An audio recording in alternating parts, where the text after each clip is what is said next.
Баршаңызға сәлем достар, осындай әдемі жұмсақ үлпілдек бауырсақтар пісіремін және видеоны аяғына дейін қараңыздар. Ол үшін ұнға тұз және ашыт қаны салып араластырамыз жақсылап.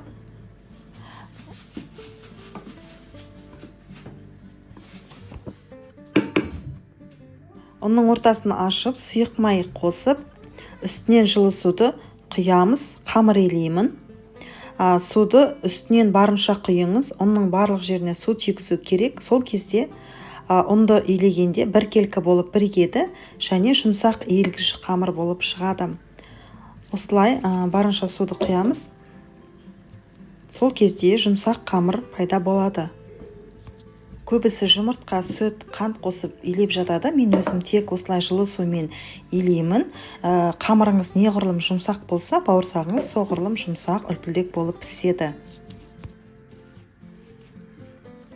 Қамыр алғашында илеген кезде осындай сулы қолға жабысып тұрады. Кішкене аздап қана ұн сепіңіз, көп ұн сеппеңіз. Көбірек кішкене илесеңіз, сол кезде қамырдың кішкене иі қанады және қолды алған кезде жабыспай тұрады. Аздап осылай қолыңызға сұйық майды жағып, және тағы да кішкене илейсіз. Мінекей созылғыш болады, осындай жұмсақ және қолға жабыспай тұр. Ыдысқа да жабыспайды, осындай жұмсақ болуы керек. Мінекей қамырымыз дайын, осындай жұмсақ қамыр болып шықты. Үстін жауып, жылы жерге жылы орап қоямыз. Көтерілгенше қойып қоямыз. Бірінші рет қамырымыз осылай көтеріледі, әдемі болып көтерілді. Бірден қолданбаймыз. Қолымызға осылай сұйық майды жағып алып, қамырды бір рет илейміз. Және де себебі қамырда ашыған дәм болмау үшін осылай қамырдың бойындағы газды шығарамыз. Сол кезде қамыр оттегімен қанығатын болады және ащы дәм шықпайтын болады. Осылай қолымызбен бір рет илеп аламыз да қайтадан қойып қоямыз екінші рет көтерілуге. Және достар, осындай жұмсақ қамырмен нан, багет және пицца пісірсеңіздер болады, өте керемет болып шығады. Мінеге осылай қамырды илеп болған соң, қайтадан ыдысқа салып, бетін жауып, көтерілуге қойып қоямыз екінші рет.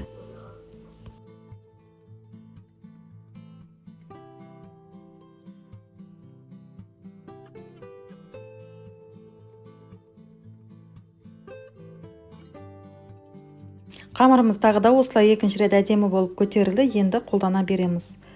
Қамырды ыдыстан алып, мінекей қамыр созылғыш, жұмсақ болып тұр. Осындай болуы қажет.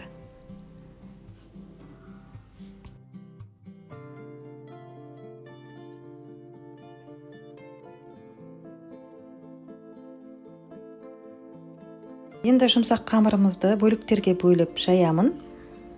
Өте әдемі жұмсақ қамыр болып шықты. Ондай жабыспақ емес қатты.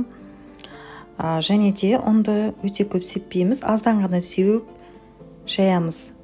Бір рет сепсеңіздер жеткілікті.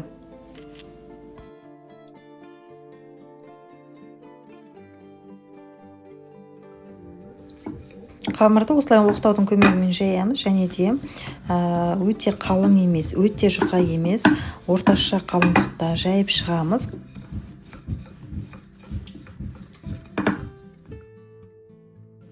Қамырды осылай жайып алдым. Қалыңдығы осындай болу қажет. Енді дөңгелек етіп барлығын кесіп аламыз. Стаканмен кессеңіздер де болады.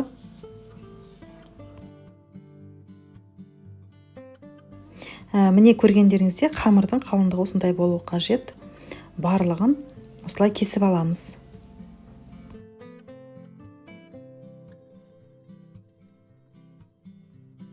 Қамырдың барлығын осылай дөңгелек етіп кесіп алған соң, қалған қамырды ыдыстың астына төңкеріп қоямыз. Екінші рет қолданған кезде жұмсарып тұрады. Және де бауырсағымыз осылай көтерілгеннен кейін ысып тұрған майға салып, қызартып пісіріп аламыз барлығын.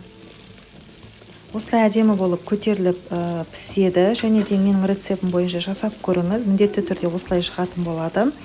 Менің осылай жасаған рецептім сізге ұнаған болса, маған тіркеліп қойыңыз, лайк басыңыз, комментарий жазыңыз, міндетті түрде жауап қайтаратын боламын. Егер де сұйық майыңыз өте қатты ысып кетсе, бауырсағыңыз тез пісіп шикі болып қалуы мүмкін. Және де осындай домалақ бауырсақтарды екінші бетіне аударған кезде тез аударылмайды, қайта-қайта аунап кетеді. Сол себепті бауырсақты орташа оттың үстінде пісірген дұрыс болады.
Осындай әдемі үлпілдек жұмсақ бауырсақтың рецепттері ұнаған болса жасап көруге кеңес беремін. Бауырсақтарымыз осындай әдемі болып пісті. Мінекей көргендеріңіздей.